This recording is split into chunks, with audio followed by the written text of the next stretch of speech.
I feel sorry for Skepta. That guy never used to sound like Skepta. Now that guy sounds like Skepta. So much you would have thought that guy was Skepta. Hey, I feel sorry for my man. My man never used to sound like my man. Now my man sounds like my man. So much you would have thought my man was my man. Yo, YouTube. Welcome to the 4th episode of Founder Files, where I talk about the challenges, the wins, the lessons, and anything that's top of mind for me as I navigate life and business as a 23-year-old entrepreneur. The week just gone may have been one of the most pivotal weeks of my personal development journey. I immersed myself in a villa with 17 other incredible individuals as part of a biohacking retreat hosted by George and Alana Lua, who run a community called Quantum Club.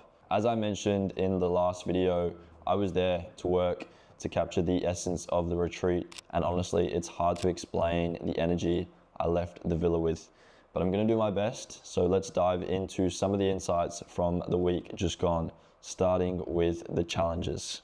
Probably the biggest challenge I faced this week was stepping outside of my comfort zone and what's normal to me and shooting something I'm not extremely familiar with.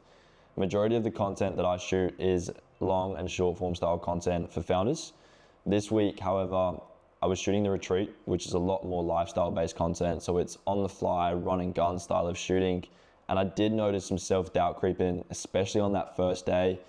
I wasn't sure how things would play out and if I'd meet the aesthetic that I had in mind, but everything sort of seemed to settle as the days went on and I got more comfortable and I started to find my rhythm a little bit. And I did some reflecting on this, and I think that it's normal to feel this way, especially when you hold high expectations of yourself, which I've always done. And as each day passes, the expectations that I have for myself only get higher and higher. And I heard something recently from Tony Robbins, and it sat really well with me, and that was, see it as it is, but not worse than it is. I think we have to accept that things won't always go to plan. There may be some uncertainty or problems, but the key is to see the problem, but not give power to the problem. I think that's something that we often do, is we make things worse than they need to be. So remember that, see it as it is, but not worse than it is. Outside of this, I also fully immersed myself into the breathwork aspect of the retreat this week. So for some context, they had a few things going on during the retreat. They had IV drips, they had breathwork facilitated by an amazing human being called Jake Loretto.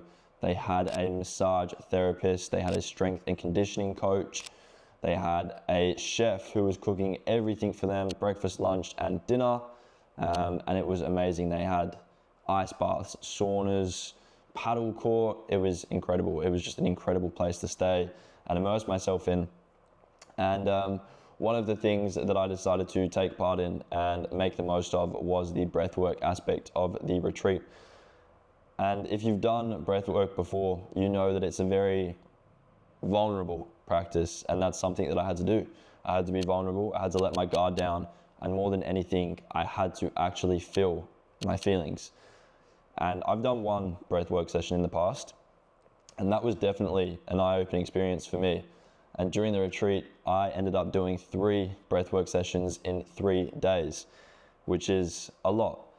And the insights, the emotions, and the energy honestly can't be put into words. Breathwork for me is something I will actively do more of this year. Some of the things that I learned about myself hold enormous power, and I'll touch on those a little bit later in the video. But all I will say for now is, if breathwork is something you decide to do, I encourage you to have an open mind, let your guard down, be vulnerable, and more than anything, invite the feelings. It's not easy, but it is without a doubt worth it. Let's dive into some of the wins of the week. The biggest win of the week just gone is spending time in a house full of people, all on a universal mission to become the best version of themselves. The relentless pursuit of personal excellence is a mission I've been on for the past 5 or 6 years now. And to do it side by side others in an extremely, extremely beautiful place. Bali is amazing, and the villa we stayed in was incredible. That for me holds incredible power. It came as no surprise to me that most of us, facilitators included, started the retreat as strangers and left the villa as friends. And ultimately, I think humans crave connection, but more importantly than connection, we crave that with people who match our energy and can operate on the same frequency level as we do. I think that's extremely hard to find at times. It's not easy to find a group of people who can match you on that level. But if you have the opportunity to immerse yourself in an environment with like-minded individuals, whether that's through a retreat or a networking event or something along those lines, my advice to you is to say yes, and to more importantly, take massive and immediate action. The second win worth mentioning this week follows a familiar theme, the theme that challenges hold the key to the biggest rewards. And as I mentioned earlier, breathwork presented a new, uncomfortable, but nonetheless a very welcome challenge for me this week. And I was able to get extremely clear on some of the blockages in my life. And that wouldn't have been possible if it wasn't for those breathwork sessions. I think it's difficult to pinpoint the things that may be holding us back. But as a result of doing the breathwork sessions, followed by open sharing circles, with a network of people who encouraged me to go deeper and determine what those blockages and those limiting beliefs were, I was able to walk away with an incredible amount of clarity and the feeling of a new beginning. So with that said, let's talk about some of the lessons from the past week. I genuinely have a book full of notes here, as you can see, that I took during the retreat.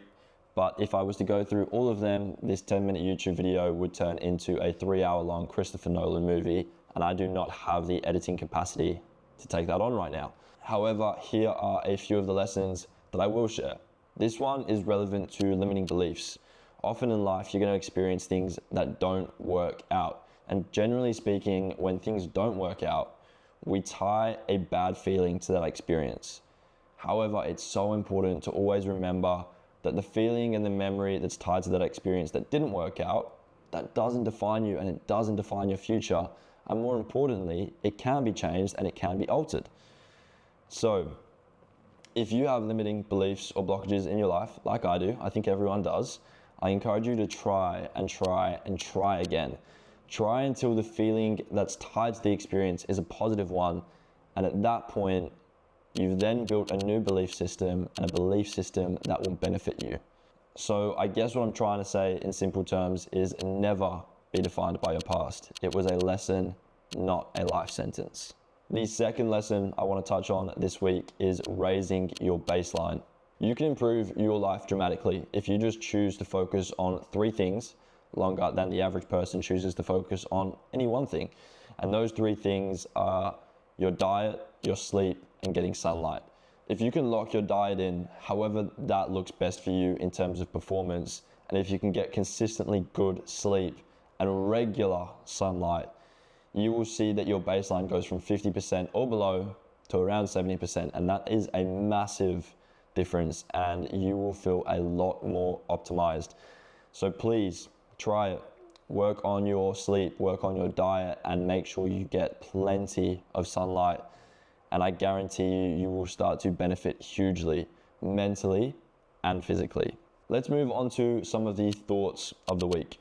There was one thought that stood out more than any thought this week, and it's something that George mentioned during the retreat that held a lot of weight and a lot of power, and I think it's only right for me to share it with you here and pass on that message.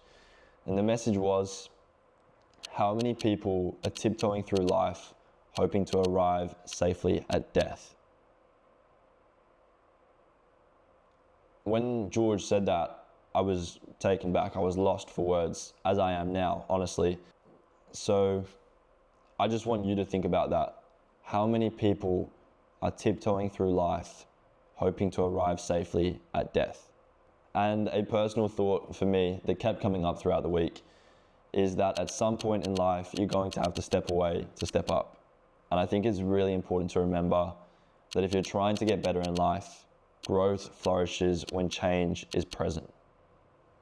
That is all from me this week. I've tried to keep it short and sweet because I'm actually about to move to a new accommodation. We are heading to Uluwatu today. When I say we, I mean me. And I'm going to meet George there. We're going to go to a villa party with a lot of other digital entrepreneurs. And then we're going to go to Surveyor. I'm going to be filming some content there.